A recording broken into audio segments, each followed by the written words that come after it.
Hello friends, welcome to Unacademy. जैसा कि आप लोग जानते हैं कि अनअकैडमी से ऑलरेडी 9 लाख लोग जुड़ चुके हैं और आपसे मिलने वाले व्यूज़ और लाइक्स हम लोगों को बहुत सपोर्ट करते हैं। यदि इसी तरह से आप लोग हमें लाइक करते रहे तो हम कोशिश करेंगे कि आपके हर एक सवाल का हम लोग जवाब दे सकें। इसके लिए आपको हमारे चैनल को सब्सक्राइब करना पड़ेगा। आज जिस टॉपिक को हम लोग डिस्कस करने वाले हैं उस टॉपिक का नाम है फंक्शन।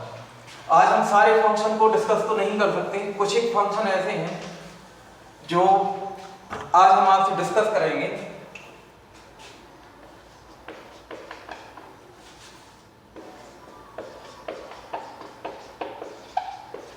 तो आज का हमारा फंक्शन है सिग्नम फंक्शन।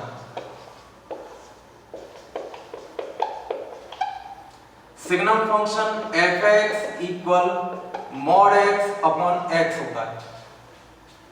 सिग्नम फंक्शन जैसा कि आप लोग जानते होंगे,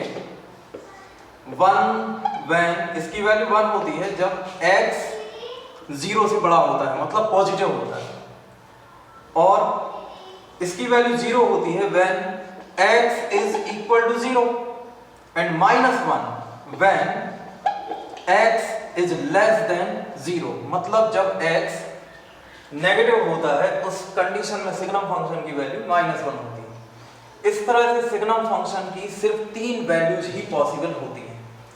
तो आज हम डिस्कस करेंगे कि सिग्नम फंक्शन की वैल्यू 1, 0 और -1 कैसे होती है। इसमें शायद सबसे ज्यादा डिफिकल्टी आप लोगों को जाती होगी, जब x 0 होता है तो सिग्नम फंक्शन 0 क्यों हो जाता है। तो इसी टॉपिक पर आज हम लोग डिस्कस करेंगे।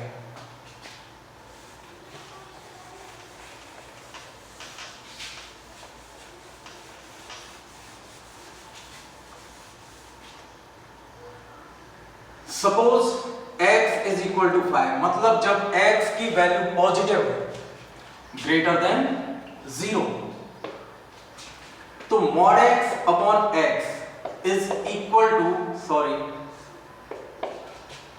5 upon 5, which is equal to 5 by 5. Simply it is 1. If x is less than 0, suppose x is -4, then mod x upon x is equal to -4 mod upon -4, which is equal to 4 upon -4. It is equal to -1. लेकिन सबसे बड़ी problem ये होती है, कुछ लोगों को ये समझ में नहीं आता कि जब सिग्नम फंक्शन में x की वैल्यू 0 हो जाती है तो फंक्शन 0 क्यों हो जाता है, क्योंकि 0/0 तो नॉट डिफाइंड है। आज इसी टॉपिक को हम लोग डिस्कस करेंगे।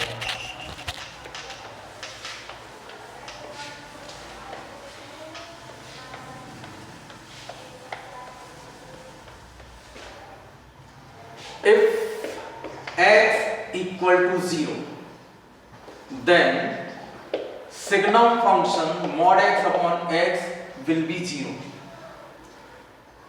इस कंडीशन का हमारे पास सिर्फ एक ही सॉल्यूशन है, ग्राफिकल सॉल्यूशन। आज इसी को हम लोग डिस्कस करेंगे।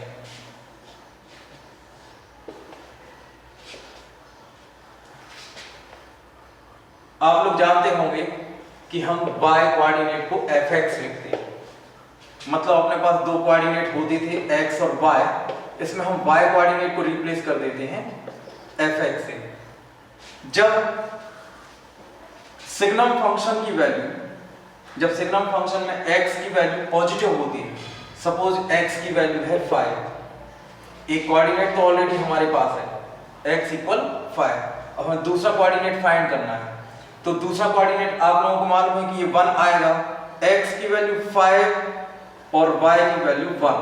तो आप लोग देख रहे हैं कि फंक्शन कौन सी डायरेक्शन में जा रहा है, फंक्शन पॉजिटिव डायरेक्शन में जाएगा। तो यहां पर एक कोऑर्डिनेट 5 है और दूसरा कोऑर्डिनेट 1 है, यहां पर 5x है और 1 fx की वैल्यू। दूसरी कंडीशन में यदि x की वैल्यू नेगेटिव होती है, -4 ली थी हम लोगों ने वैल्यू, यदि x -4 होगा तो इस कंडीशन में fx की वैल्यू हम लोगों ने देखी कि -1 होती है, मतलब दो कोऑर्डिनेट -4 और -1 मिले, जहां पर एक वैल्यू x है और दूसरी वैल्यू fx है। अब तीसरी कंडीशन, जब x कोऑर्डिनेट 0 है, हम लोगों ने देखा कि जब x की वैल्यू पॉजिटिव थी तो ये पॉजिटिव डायरेक्शन में जा रहा था फंक्शन, और जब x की वैल्यू नेगेटिव थी तो फंक्शन नेगेटिव डायरेक्शन में जा रहा था। अब यदि x की वैल्यू जब 0 होगी तो फंक्शन कौन सी डायरेक्शन में जाएगा? इस कंडीशन में फंक्शन कहीं नहीं जाएगा और दूसरा कोऑर्डिनेट भी इसका 0 होगा। इसका मतलब है जब x की वैल्यू 0 होगी तो fx की वैल्यू भी 0 होगी। यही एक ग्राफिकल सॉल्यूशन है। उम्मीद है आप लोगों को यह मेथड पसंद आई होगी। Thank you.